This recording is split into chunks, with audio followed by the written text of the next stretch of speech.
What's up, you guys? You are listening to HVAC Masters of the Hustle podcast, and this is your host, J Dub Moneymaker, and welcome to episode 116. First off, I want to say thank you for everyone that reaches out every week with email threads that I wake up to, truly tell me how this podcast brings you and your company to the next level. And for all my new listeners, make sure you guys smash the subscribe button, post a review, and tell someone in the industry about this podcast because, like I said, this podcast is helping thousands and thousands and thousands of people get to the next level. And you guys, I just want to say I have a huge event November 11th and November 12th in Vacaville, California with the legend Weldon Long. You guys don't want to miss this event. 2 days of Weldon Long and J-Dub just absolutely dropping bomb seeds. And we got a great episode for the podcast today. Let's go ahead and give a big welcome to the one and only Phillip Clemens. How you doing, brother?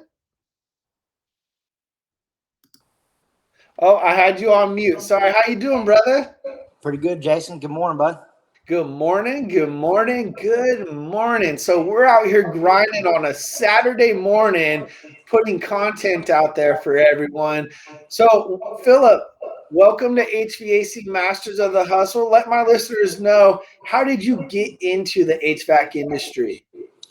I got into the HVAC industry back in 2004, right after the hurricanes. Kind of started out on the condos, just as an ordinary guy, a helper.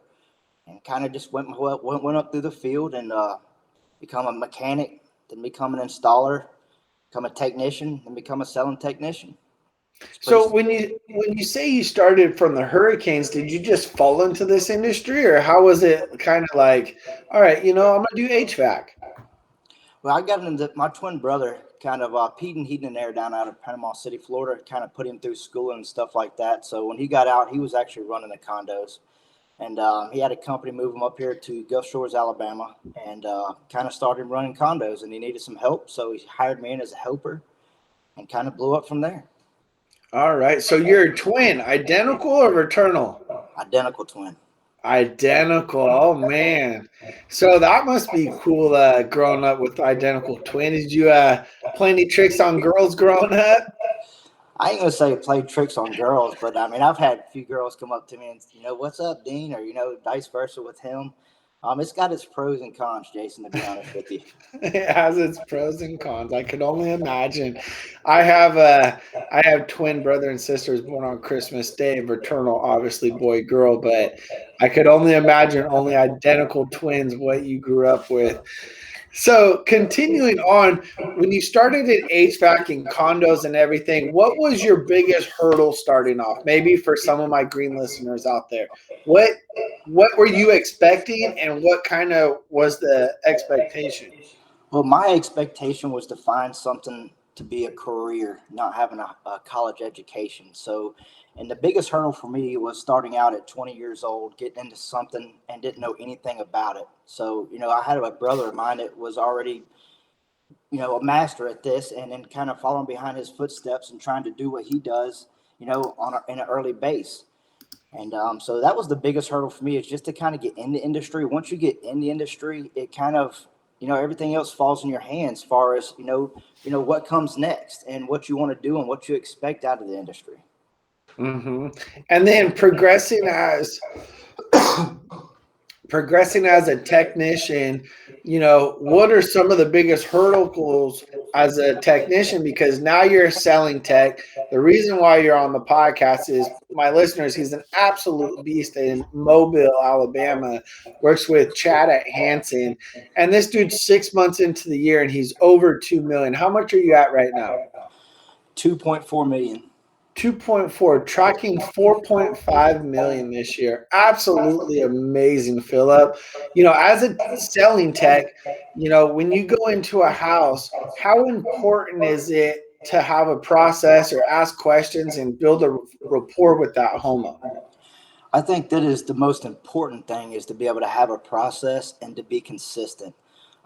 It's very important to be able to educate the customer as a selling technician based on what they have, because when you go to a customer's house, the last thing they're thinking is to buy an air conditioner. So if you can educate the customer on the equipment that they got, the shape that they got, and also educate them on future repairs, and it's something that you taught me, and I've actually learned it, got into my process, and it's worked really well. So I can actually take the repairs that they have now, not even, this customer doesn't even know that they're fixing to buy an air conditioner, but I can just kind of present the repairs based on what they have and based on the age of their system, and show them pictures of what I found, throughout the system. And they kind of go over those options there. And then I can give them a secondary option and say, I do got a secondary option based on, maybe updating this system. I mean, it's out of warranty. The age of the system is, 10 to 20 years old. That's life expectancy of the unit. So I just kind of give them options.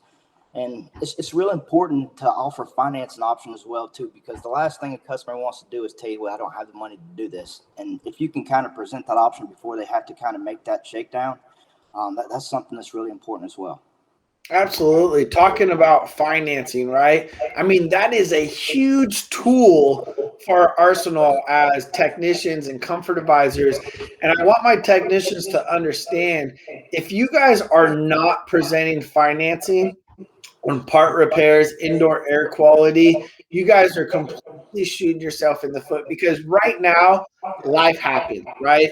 You got COVID, you got businesses shutting down, you have people, not working, you got people living off, stimulus checks and whatever it is, right? So people are retaining their money right now. No one's out like, oh my goodness, I'm going to go buy an HVAC system today, like Phillip said, right? So we have to make sure that it's affordable to them, because at the end of the day, if you guys are asking for a motor and capacitor for $800 to $1,000, right? And you don't know if that's their last $1,000 in the bank account. That could be to get their gas in the car, to get them to work, to provide for their family, to get groceries in the fridge, right? Food on the table for their family. So it's a lot easier to swallow a $50 no prepayment penalty on a motor and a capacitor instead of $1,000 check or cash or card, right?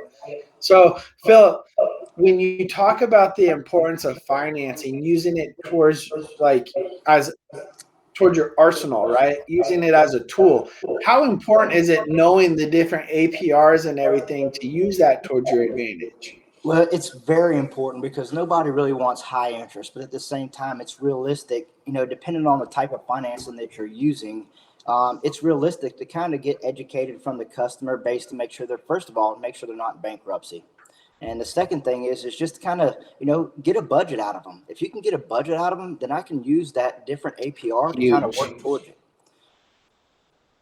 Yeah, getting a budget's absolutely huge. And when's the best time to get the budget, Phillip? First, right? Up front. Why would we want to go through a beautiful presentation and then get our objection and budget at the end, right? We need to make sure that we design multiple systems that are affordable to the homeowner. Go ahead, Phillip. If I can get a budget out of them right off the bat, once I get before the presentation, once I educate them based on the repairs, and then I kind of give that secondary option on updating that system, and they're already thinking about that system. And then I ask, Mr. Jason, what do you think your budget would be, on a monthly basis? And then you come back to me and told me $150 to $200 a month. Well, I mean, I've already got stars in my head, so I'm walking outside and say, okay, sir, just give me a few minutes. Let me work out a few things for you and walk outside, bud. And I can get any option around $150 to $200, all the way up to a 24-SEER system. So, I mean, it's very important. Absolutely. And then what you're going to start noticing is, by offering financing and everything, you're making it affordable to the homeowner. So all of a sudden, these average tickets that you're usually just selling basic systems, like Phillip said, he could design a 24, 20 SEER, 18 SEER system at $200 a month, right? But it's using our financing as our ammunition and a tool, and we have to be creative and actually know how to present financing and sound educated on that, right? Can't be fumbling our words. And another thing I have to put out there, and Jason turned me on to this, so thank you very much. Sunlight Financial is an amazing group. It's the only group that I know of that can get you pre-qualified without affecting your credit for up to $20,000. So I use that. That is one of my biggest tools. And let me give you a little bit of history. This is my third year as a selling technician. My first year I hit 2.1 million. My second year I hit 2.9 million. This year I'm already almost there 6 months into the year, and I have to thank Jason for a lot of that because of consistency and a process first of all, and the tools that he gave me for the finance. And I think that is one of our biggest advantages. So if you can use Sunlight Financial and you can go use that pre-qualification tool and get up to $20,000 every time at 99.8% guaranteed after you get that pre-qualification, you can utilize that to your advantage by telling the customer, okay, you got pre-qualified up to $20,000. You have a duct system that's badly deteriorated, leaking. You also have an HVAC system that needs to be updated. If I can get you in that budget and get your price where you need to be within this $20,000, you guys ready to move forward? Absolutely. So that was an amazing tool that you gave us, Jason. Nice, nice. And the way that you asked that right there, right? I could tell that you're very confident. You go in the house, you ask that question right there, right? If I'm able to design this system that's affordable to you, is there any reason why I can't ask for business today? Boom, right? Find that out. Ask that question. Don't be scared of it, In human nature, we fear rejection, and it's crazy because as sales, you got to ask questions. You got to stay in the batter's box. You can't give up on this stuff. That's right, and always have a fallback too. Some of these financial groups, they're going to recommend a kind of a higher credit score, and then here in Mobile, Alabama, we got a lot of people that's not necessarily got the higher credit, and so you always have a fallback plan too. And like Jason said, never give up, but always give multiple options and have something ready to go just in case that falls through. Absolutely. And one thing that you mentioned as a technician and a selling tech is going in there and taking pictures, showing the homeowner your findings and the visuals and everything, right? How powerful have you seen that to be as you've been using it in the field? Well, a customer doesn't know anything other than it's either heating or cooling or it's not working, one of the two. So, they're not really educated and doesn't know what's going on in that system. And as an experienced technician or as a technician, period, I think it is one of the most powerful things is to be able to either bring that customer to him and present the problem to him so he can physically see it, because a lot of people is hands-on. They like to see the problem, not saying that they don't trust you, because you want to build that trust first and foremost. When you walk in the door, you want to have that guy trusting you or the female trusting you. But those pictures are really big. Even if you're showing them, take pictures. That way you can bring it back up to them again once you're sitting down at the table, kind of presenting options. You remember this, Mr. Jason, what I showed you about that evaporator coil being rusted out? Or you remember this condensing leaning over, or this rubber text torn off that line set? And you remember what I was telling you, Mr. Jason, about when we replaced this system, about this new line set with new rubber text, leveling the condenser, the aluminum coils. Just being able to go back over that process with them and just reassuring them, hey, that's what they want to do. Yeah, no, you're right. Absolutely. Going through the pictures, continuing the process to the next step, making sure that you could check the box. All right, now let's continue, right? You've been in this industry for, several years now. What other trainings have you done in order to get to the level that you are besides my training and, I have YouTube videos? I mean, how does a green guy get to selling 2 million his first year as a comfort advisor, backed up by 3 million, and then on his way to 4.5? Well, being in this industry, I've seen multiple different strategies, and as far as other technicians try to do what we do. But I'll tell you how I did it. Like I said, I started off as a helper. I spent my first 5 years being in the field before I actually thought I wanted to become a technician. I just knew the install wasn't really for me. It's a lot of physical work, hot work. So what I've done is I got educated through Alabama Power. It's up in Clanton, Alabama, and I went through all their courses, got NATE certified through them. And once you can kind of figure out what is actually in the air conditioner and how it works and being able to educate a customer, it kind of makes life really easy to be able to sell a piece of equipment. Because if you know that equipment's going to fail, or it's on its last leg, and you can go and present that to the customer with confidence, just makes it simple. Absolutely, right? I got to ask you, what is the craziest story you have ever walked into, or horror story? Being in this industry, we all have our horror stories. Let's see here. I got a few of them, man. I got a few of them.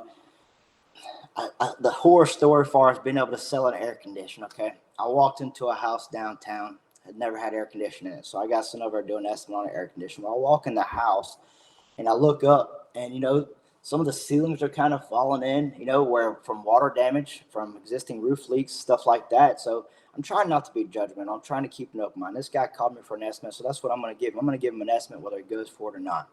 So me and the guy start talking and stuff like that, where he ended up inheriting this house.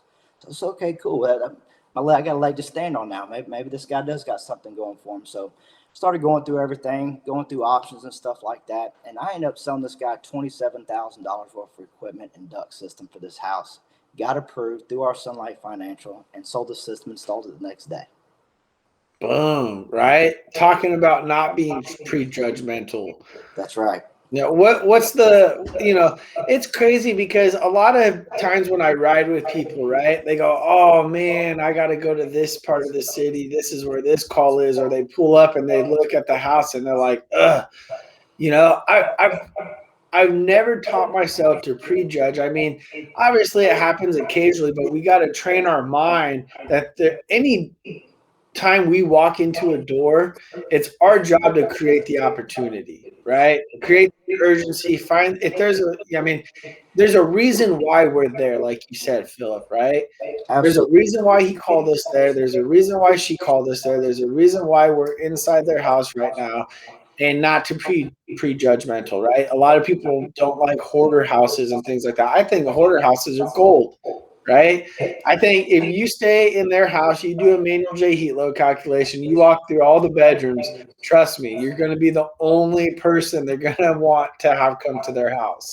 Well, Jason, if there isn't but one thing that I've learned that has been so beneficial, like I said, I've been in this industry 15 years and I was very judgmental. I would not want to go to certain parts of the town and stuff like that, or I'd want to, pick through my calls and stuff. But, I've actually learned since you give me and push the process and consistency. I don't care where I have to get. It doesn't matter. You got to weed through the shit sometimes to get through the good ones.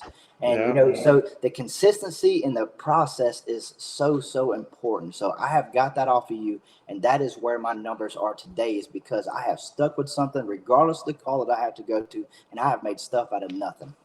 Nice. And I love hearing that, right? So you going into a call, not running a process and now having a process, how much have you seen in growth? My average sales for a week is about $100,000. That's average sales. I'll give you an example. Yesterday I sold $52,000 in equipment on a Friday. The day before that I hit $43,300. So the average on my growth in sales has went through the roof. It has been amazing. It's been a crazy year. I know you said 4.5, but I think it's going to be closer to 5 or 6 million. We're just into the summer months, and I'm just super excited about it, bud. Yeah, we are just into go time, the peak of our season, and you're going to throw another 2 million within the next couple months. On top of that, I think you'll hit around 5. I think you will. And I'm super excited to see you hit those numbers. I'm super excited to get you this ring right here, to add you to part of the Spartan Club, right? Because that's what it's all about. It's all about wanting to be a Spartan, putting in the work, the dedication, and reaching the goal, right? Absolutely. So talking about goals and the importance of goals, right? How often does Philip write down his goals, put his goals in front of him? I write my goals down once a month. I get a sales report all the time, and I utilize my sales report. And what I do is I make my goal a little higher every time to be able to work a little harder to be able to get that goal. And the cool part about it is when you write that goal down that's a little higher, you work a little harder to achieve it, and you seem to achieve it every time. So to me, it's a cool process to have goals. Absolutely, right? And then having it hold you accountable, right? Putting your goals in front of you every day, because people will write goals down, but then they don't look at it, right? One thing you said is you write them down every month and you look at it every day. The cool part is get you a buddy that's kind of equivalent to what you are and set a goal with him. And, when you're talking about holding accountable, it's easy to kind of not hold yourself accountable and just kind of let stuff push off. But get a friend of yours, get somebody close to you in your work environment and set a goal with that guy. And you want to talk about a competitive goal when guys are competitive anyway. So when you get your buddy and then you guys got the same goal because you guys are kind of equivalent, that's what's really cool, man. It really makes the process fun. Absolutely. And your team there at Hansen, all you guys are competitive. You guys And all feel and they're all chasing you. How does that feel to know that you're on the top and people are chasing you to knock Philip Clemens off the top?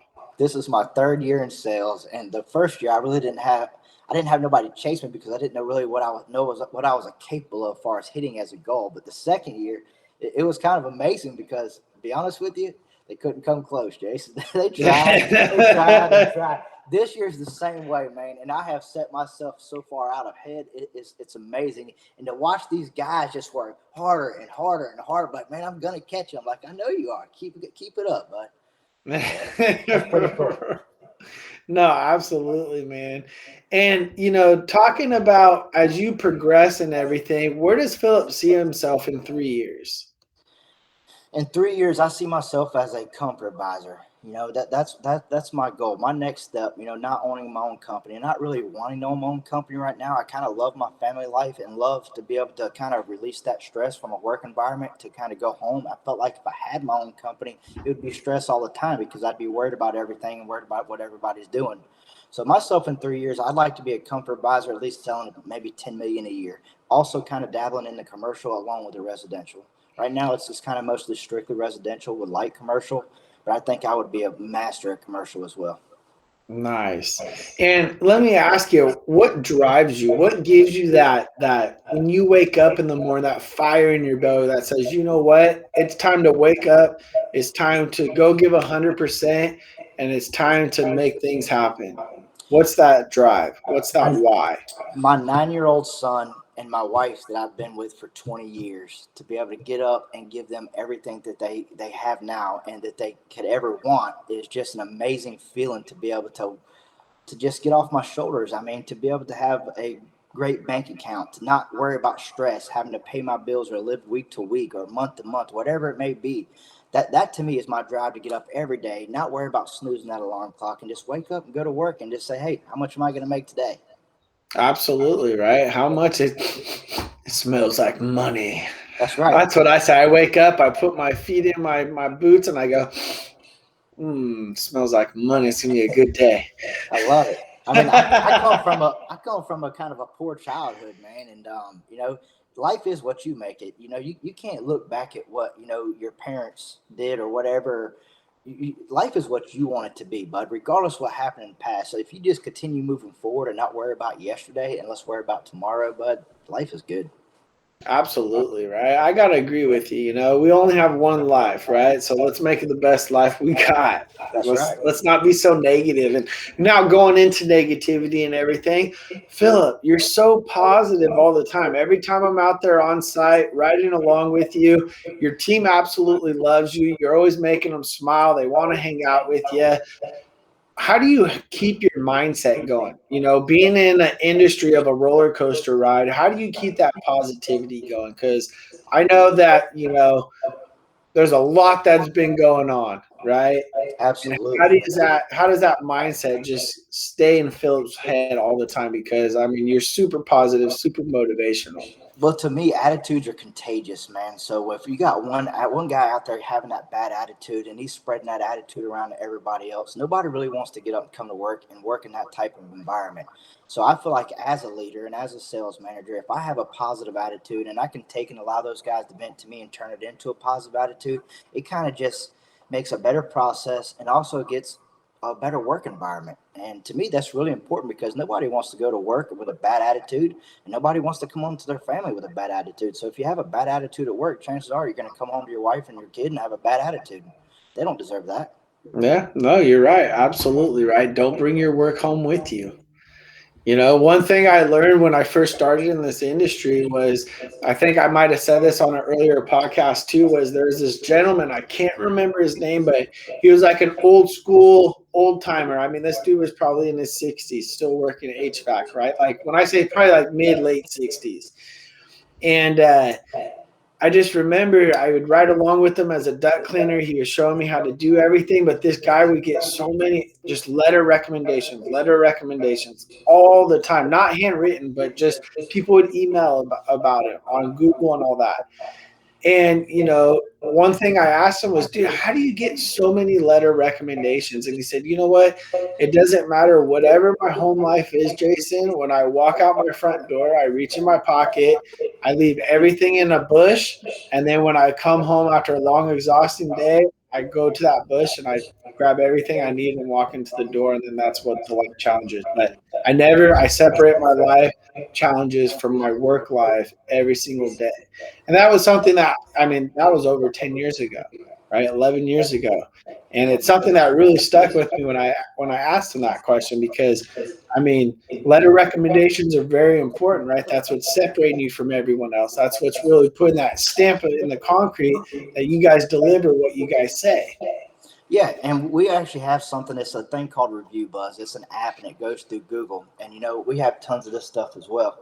And you got tons of reviews, so you can actually go through these reviews, look at 5-star, and then it kind of rates you. So what we do with these review things, it's kind of good for yourself because it kind of gives you a good feeling that, hey man, these customers really care. They care enough they're going to put a review and actually type a paragraph, or sometimes it seems like a book, about their process with you. And that's amazing. Like, I had one go in there and say, Phillip delivered the bad news the best way he could. And in the end, I spent $24,000, and I was kind of glad to spend it.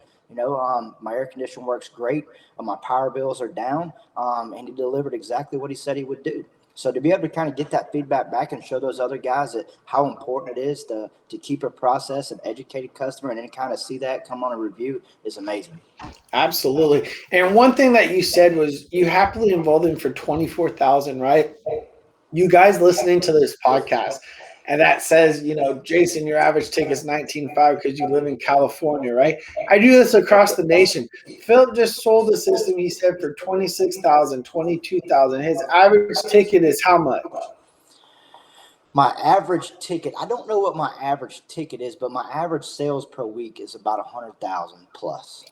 So 100,000 plus per week. I'd say your average ticket, you're probably up towards like the 16, 17,000 again, which is in Mobile, Alabama, you guys, a little tiny city that is, there's not much around but farmland really, and you're producing huge numbers out there. That's just awesome all the way across the board right there. And I love Mobile, Alabama. I love being at Hansen all the time. I got to ask you, Phillip, wrapping this podcast up, I got listeners from business owners, technicians, installers, dispatchers, comfort advisors. What would you like for them to get out of this episode of HVAC Masters of the Hustle? Not just to listen to Jason Walker. I would like them to bring Jason Walker to life, bring him in their life, bring him to their career. I'm telling you, this guy is a beast at what he does, and take it from a guy that has 15 years of experience in the field that thought he had it down. And to allow this guy to come into my life and then make my process even more is amazing. Get this guy in your town. Thanks, brother. I appreciate you. Until next time.